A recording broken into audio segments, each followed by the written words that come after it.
Three, two, one. Welcome to the May 27th Sinister Swarm Guild meeting for the ASO chapter. Happy Memorial Day to everybody, and thanks for those people who are playing instead of having fun at the river, lakes, etc. I'm going to throw up just a few links in the Ventrilo chat for you guys to look over randomly as you see.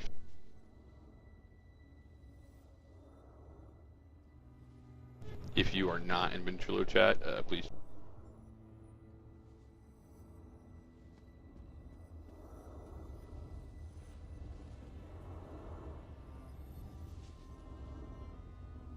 First one is the promotions for May so far.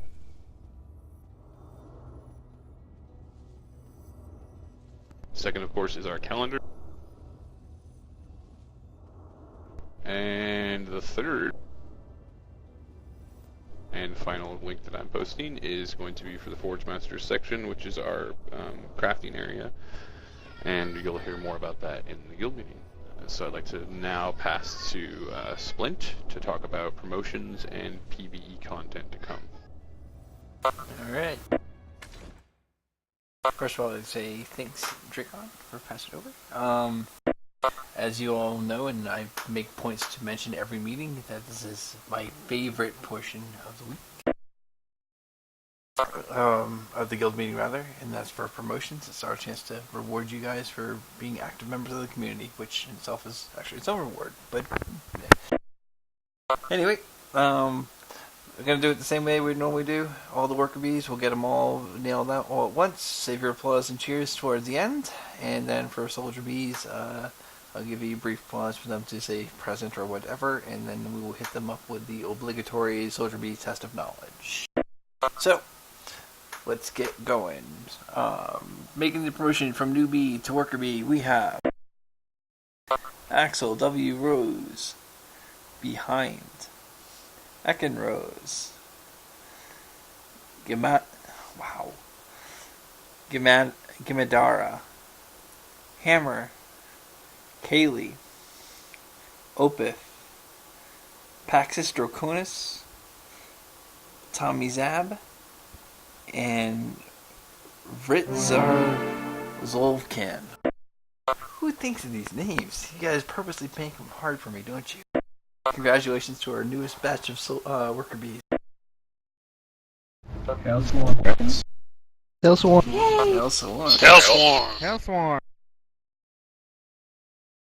We have one person who is eligible for a promotion up to the rank of soldier bee, and that is Sadair. So is Sadair present? Negative. No.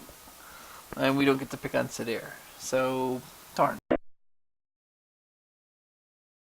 That being said, that's all I have available for promotions. If we missed you somehow, please feel free to get a hold of myself, Dracon, or Hobbit, and we'll make sure that we can get you taken care of at the next opportune time. Moving right on to PvE progression. As some of you may or may not have known, Cragorn was released this week. I can't believe it snuck in there. None of you guys knew about it, but and the topic of conversation has been raid content and our plans for that. Currently, I do not have set plans as far as forcing progression into the raid environment as of yet, because we do not have enough members of the appropriate levels to do that content in our own midst, and I don't want to have to plug in members, because I'd much rather do it with you guys versus anybody else. That being said, we still are going to continue regular progression as far as veteran dungeons go. I know that a couple of people still need Fungal Grotto, so we'll make sure we get that done really promptly, and then we can start working our way through Wayrest Sewers and the rest of the appropriate veteran level dungeons. As far as dates coming up in the future for PvE, I'm definitely going to get the calendar updated with probably 2 days a week that we will have scheduled PvE. I just have to go over the calendar and find out what days work for myself or one of the people working under me in order to give you guys the best experience possible as far as either raiding and or dungeon delves. Other than that, I highly encourage you guys to do the storyline to get into Cragorn if you're a veteran Link 1. The storyline starts in the city center in Mornheim, so feel free to go bang out that quest. You can do it solo. All the other stuff beyond then should be done with a group. I would say veteran rank 5 or so, you guys can safely do the first portion of the quest as far as making it to the first town, the first sub-town. I would definitely suggest higher ranks beyond that in order to move further down the quest line. We did one of the quest lines today in Guild, out in Craglorn, and I think there was 6 of us, 5 of us, I think 5 or 6 of us. Some of us were Vet 4, some of us were higher, and we had very little difficulty doing it as a group. So the storylines can be completed in a raid. Definitely keep them under 14 players because of the whole bug thing. But other than that, highly encourage you guys to do that as a group and bang out those quest lines. It's, I think it was 117,000 experience I got for completing that last storyline, or veteran points, so definitely worth doing. Yes. And that being said, I'm going to pass the floor over to Potamus because he has our next order of business. So take it away. Hail Swarm. Hail Swarm. Hail Swarm. Hail Swarm. Today I will be doing the rule reminder, and we're going to go over rule number 7, utilize Ventrilo. Ventrilo is the foundation of our community. Any members that are logged in the game are expected to be on our Ventrilo server. Our community is like a family, and it is important that we keep our family together. This means that we expect members to participate with us on our Ventrilo server. Many of us remain logged in through Vent throughout the day when we're not playing games. Feel free to PM us if you need anything. If we're around, we can get with you. And we encourage our members to log in on a daily basis. A few things about Vent and Vent etiquette. We do have quite a few rooms here for questing and whatnot. This main channel would be considered the social channel, basically, for anyone to come in and just shoot the breeze. If you plan on questing as a group with some people, or just one other person, or however you wish to do it, we would suggest that you find a room to go to. That way you're not talking over each other. Which leads me to one of the points that of emphasis that I want to go over is basically what is considered mic stomping. If someone is talking, please wait till they are finished before you key in to talk. It gets kind of hectic at times, and sometimes I hear 3 people talking over each other and you can't understand any of the people. Please, let's try to prevent this in the best way possible. Just don't talk when other people are talking. There are ways to set up Vent to where it will beep whenever someone pushes their push to talk. I use it personally. That way I know when someone else is ready to key in to talk. You can turn that on and know when it happens. We do have quiet rooms also for when you want to, if you've got headaches, or if you're questing and you want to listen to the storyline, feel free to jump in the quiet room. If you're having a bad day and just don't necessarily want to speak with anyone at the moment, just jump in the quiet room. Just make sure you're in Vent when you're in game. Any questions? I have a question / example of something about that. Go right ahead. For example, I often game with my roommate. He's not a member of our community. You know, I wouldn't proceed to want to, you know, ask for any permissions otherwise here. He's certainly not going to join this community. It's not the right type of environment for him. So there's a lot of times where I won't be on Vent in those type of situations. I just want that to be upfront and open in this type of environment. Okay. The only thing that we would ask for you to do is maybe just jump in the AFK room or the quiet room. So, that way you're here if we need you for something, or if you need some of us for something, you're here. Well, again, it's just going to come to the point, you're not going to be able to reach me through Vent if I'm using other voice services or other things that we use for gaming purposes. The only way you're going to reach me is going to be through an in-game message.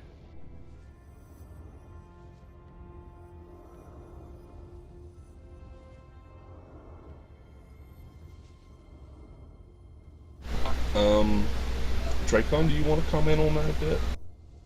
I got it, don't worry.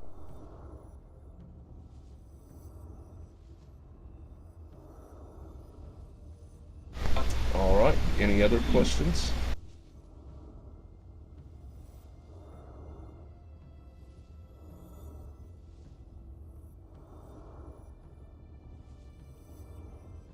Alright, with that, I will pass it on to Hobbit. Just a minute, making sure Big Jack gets here. He's having trouble. Alright, greetings and good afternoon. I've got quite a few things to go over, so if you just bear with me. It is a link-heavy day for me, so I'll be putting a lot of stuff in the chat. So if you're not in chat, please hop in there now. Some of these things you might want to bookmark or save for a later time. A lot of it's going to be about crafting, so a lot of good and important information. So currently we've got a huge crafting initiative going on right now. One thing that we want to make sure we get across to everyone and remind everyone is that we do not sell to guildmates. I realize you log in a lot and you'll see that stupid little tooltip that comes up. It says, want to sell your gear, join a guild, and sell to guildmates. I absolutely hate that tooltip, because in all my gaming life I have never ever sold anything to a guildmate. You guys are my guildmates. You guys are my friends, my family. I game with you day in and day out, and I would never think of charging you for anything that I've ever crafted, or even that I've gained through loot or anything like that. It's silly to me to do that. We don't sell to guildmates. If you guys need anything, you can come to any one of us, any one of the crafters. Send us a PM on Vent, on the forums, contact us in game. We'll do our best to get you what you need, free of charge. If there's something you need crafted and we have the mats, we can craft it for you. We might, if we don't have the mats, we might say, okay, I need a little bit more ebony to craft this piece of armor, or see if you can hook up with some more ebony, that sort of thing. But there's never going to be a charge for anything. So always come to your guild members first. If you need something, we're not going to be selling anything to you. Also, you might want to be aware that our current guild is pretty much a clearinghouse for every single person in the guild that is doing crafting. So once you get to your worker B rank, you have unlimited deposit and withdrawal from the guild bank. We put a ton of crafting stuff in there, whether it's gems, motif, armor pieces, armor itself to take out and use or deconstruct, anything like that, recipes, potions, all kinds of stuff. So once you get to worker B rank, you'll be able to deposit and pull out from the guild bank at will. And this is one of the ways that we're really promoting the crafting within the guild. We want everyone to get up there in the crafting as best as possible, and we'll be going over a little bit more about a crafting bank towards the end here, but I've got some other things to go over. So your best bet is to get your post count up on those forums as soon as possible. We want to see everyone get up to at least Soldier B rank, but your perks and benefits for the purposes of the guild bank are going to start coming in right at your worker B rank with 10 posts. So.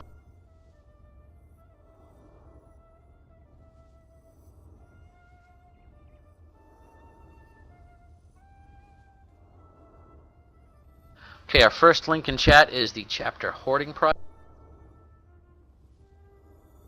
We're currently doing a large hoarding project, trying to get as many items as we can for crafting of any level, especially the higher end stuff, for purposes of crafting armor and weapons and equipment for all of our members, and for purposes of using that stuff that we gather to sell as well. So we're always taking donations for this stuff.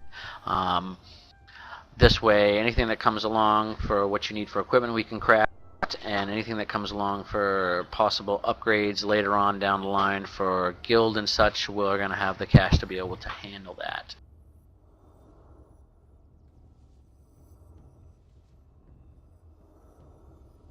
The next link is the chapter hoarding spreadsheet in the Trade and Treasury tab for the ESO chapter spreadsheet that we have. This is going to give you a true running total of everything we've gathered so far. The current total we have for cash within the guild bank, and you can see what we have for totals, what we might need, what we have for deficiencies here and there. So you can make any donations to myself, Dracon, Splint, Potamus, Bhutan. Best bet is to just send it straight to Bhutan. She handles most of the guild bank and such. So that last link isn't working for me. You have to have a Google email account. I believe it's because you need access, so you need to be invited to the to Google Drive link.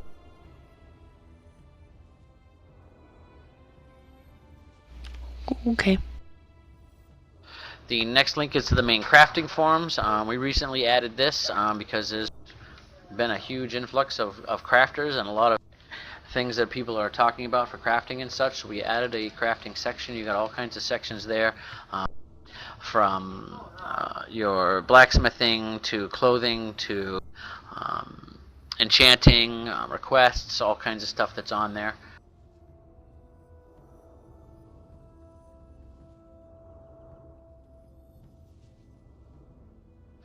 The next link is for specifically for requests. Anyone that has any requests, you can put that right up there in that post. And those crafters that can handle that will get to that as soon as possible. You can also send a PM in-game on the forums event as well.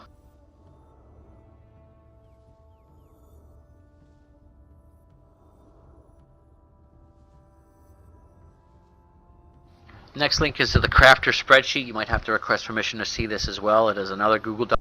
This is going to give you a running list of the current crafters that we know of in the guild. You can always request to have yourself added or permission to edit that as well. It is going to give you the current total of everyone's crafting level, what they have currently researched, what they can build, the motifs that they have, that sort of thing. There's a few other tabs on there as well, giving information on some of the specialty crafting sets and the altars and where they're located in the realms and everything.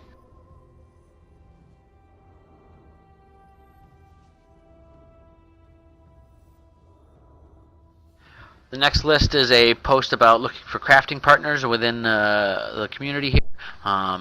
Your best bet when you're leveling up your crafting is to make items, send it to someone for them to deconstruct, and then you deconstruct the items that they make. You get the most inspiration, which is crafting XP from deconstructing items and from deconstructing items that someone else makes. So this is a nice list for people who are looking for crafting partners, and if you're looking for someone, just put your name up there and I'm sure someone will get a hold of you.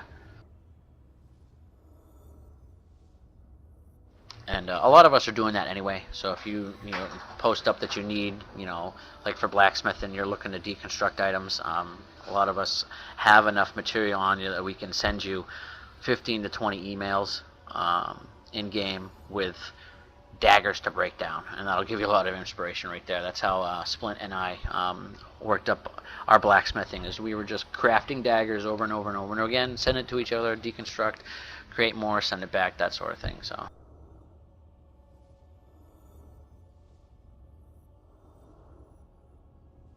Speaking of Splint and I, the next link is a link to the Forge for blacksmithing that Splint and I have started. We're level 50 blacksmithers. We can create pretty much anything you need. I think I'm able to do up to 6 trait sets right now. Splint might be able to do 7, I'm not sure. But we're pretty much just about at the end of being able to learn, research every single trait for blacksmithing. We're varied on our weapons because we focused on armor. But generally, if you need anything for heavy armor, we can create it, whether it's just something normal or you need a set crafted. So feel free to PM us in-game, put something up in that thread, whatever you want to do, and we can get something created for you in the way of heavy armor and weapons. Dracon is also a level 50 blacksmith as well, so he could do the same. Our max level enchanters, for anyone interested, are Dracon and Farlith. Provisioners would be Dracon, Faye, Spooky Kid, and Kitiara. For max level clothing right now, we've got Dracon, Spider, and Kitiara. And for woodworking, we've got Dracon, Spider, and myself as well. Let's see, the next section I'm going to go into is some add-ons that I use myself, for those crafters that are interested in finding out what kind of add-ons are the best. I'm not sure about the best, but I really like these particular add-ons. I know we have a few other members that are using other add-ons as well, so I'll give you some links to these.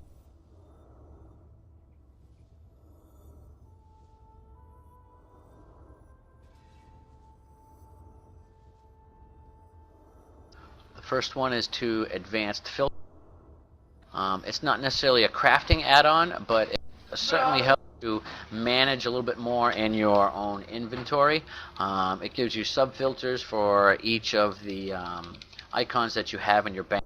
So like I could click on my inventory and hop into crafting materials, and then I could click on the sub-icon for blacksmithing, and only the blacksmithing icon show up. So it really helps that way when you're trying to sort your bank and such, or figure out what you have for crafting materials and such.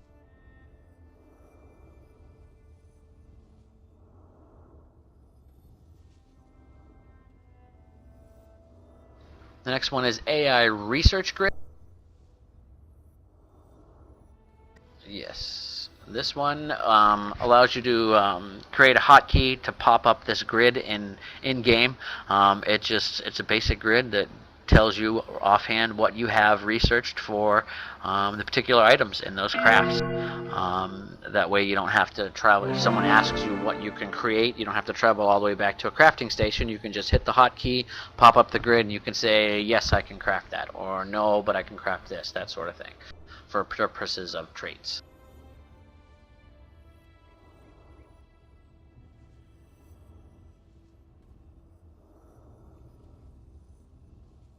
The next one is called Item Saver. I just recently got this one, and this one is a godsend for crafters.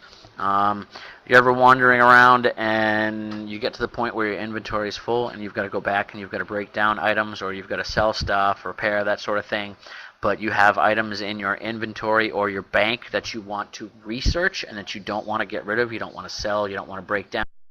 What Item Saver does is allow you to right-click that item in your inventory, save the item, and it makes that item disappear from any vendors or deconstruction tables. So when you walk up to the deconstruction table, that item doesn't actually show for you to deconstruct. So like my bank is currently filled with all kinds of weapons and armor that I need to continue to research for blacksmithing.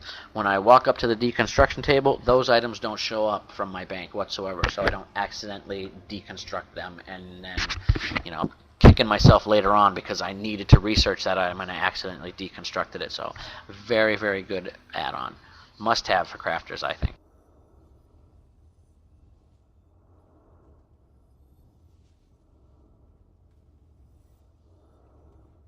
The next one is Research Assistant.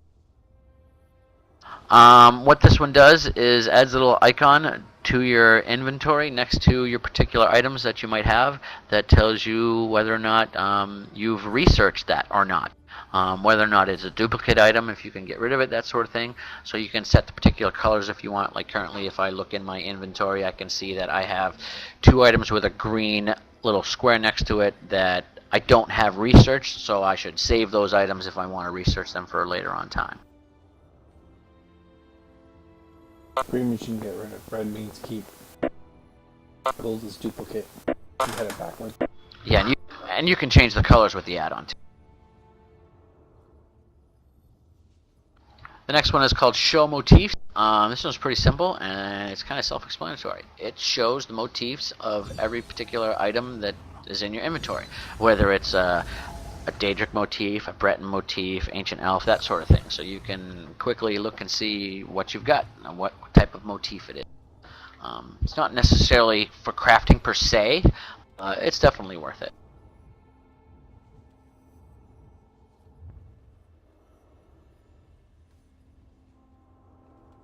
And the last one is Research Tracker. This is another keybind item. All you have to do is hit the keybind and it pops up in the game what you're currently researching and how long it's got left. So I popped up my keybind. I currently have for blacksmithing at Sabaton's Exploration. I've got 528 hours left on it. For woodworking shield exploration, I've got 24 hours left on it. So yeah, it's really nice to have. There's a couple of other mods out there that do the same thing, but that's the one that I use. So that's it for the crafting initiative and goals. Do we have any questions about that before I move on? I have a few. So, instead of advanced grid add-on, I find that inventory mod is a better one because in addition to subcategories, it lets you search by name. Very nice. I'll have to take a look at it. I have a question about the crafter's spreadsheet. Color coding. What's up with that?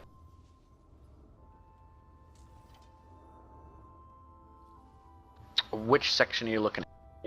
The main crafters list. There's a ton of colors and no explanation as to what those mean.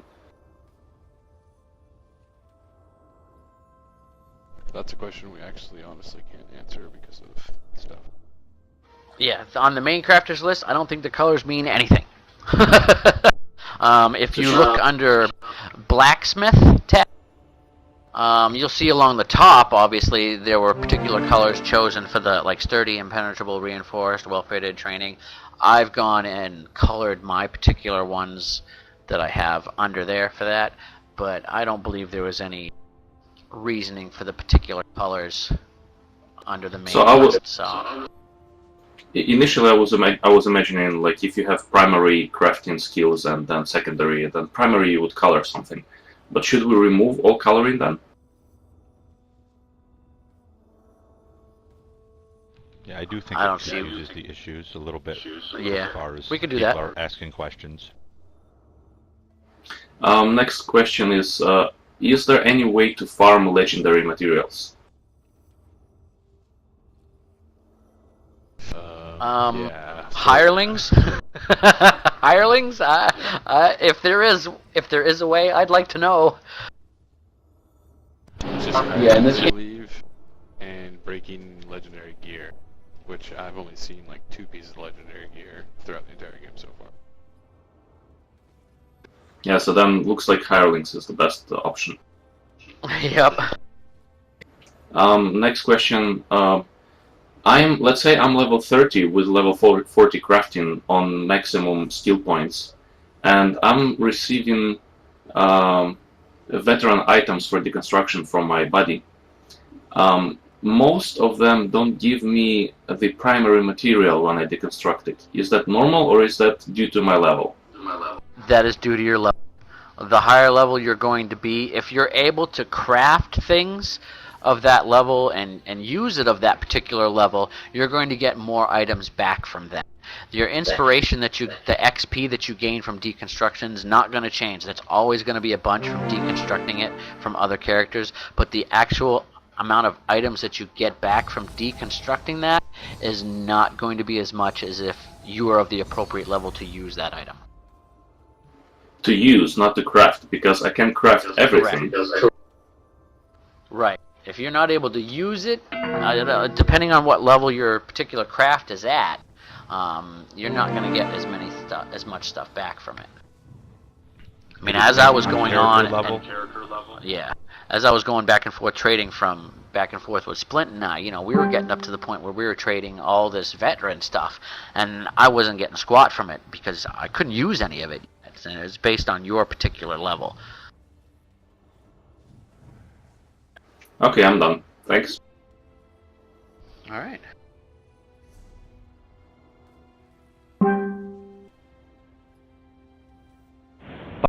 By the way, one thing I did notice, if you break down something that's higher level, you do get more inspiration from it. However, like you said before, you just don't gain materials.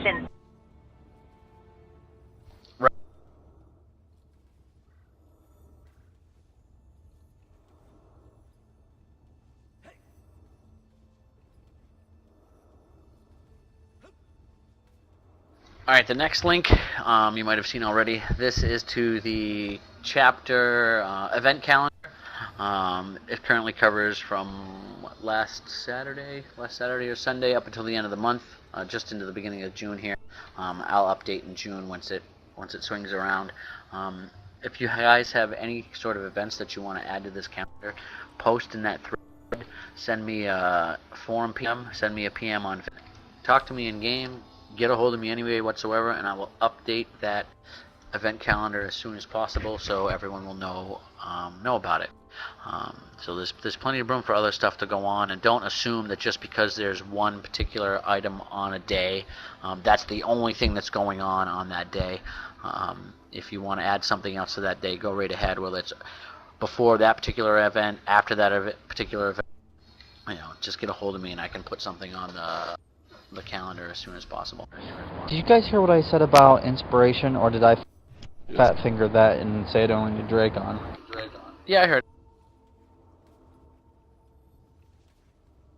Oh, okay. I'm doing it on my phone. Yes, so. we see. Okay, after the meeting, we're going to have some PvE content here in Cyrodiil, with the added bonus that we might get attacked by other enemies, which is always fun. We'll probably be doing some questing areas in here. Lots of nice XP and achievements for some of the questing areas here, and we'll be doing some of the public dungeons that are here for the achievements and the Sky Shards. And that pretty much sums up everything that I've got to cover today. We're going to be moving right into the end of the meeting. We're not going to be having a giveaway today. There's something kind of big that we want to discuss with all of you, get some ideas on how we should proceed with this. There has been some talk lately about doing a new Sinister Swarm guild for the purposes of having a crafting bank.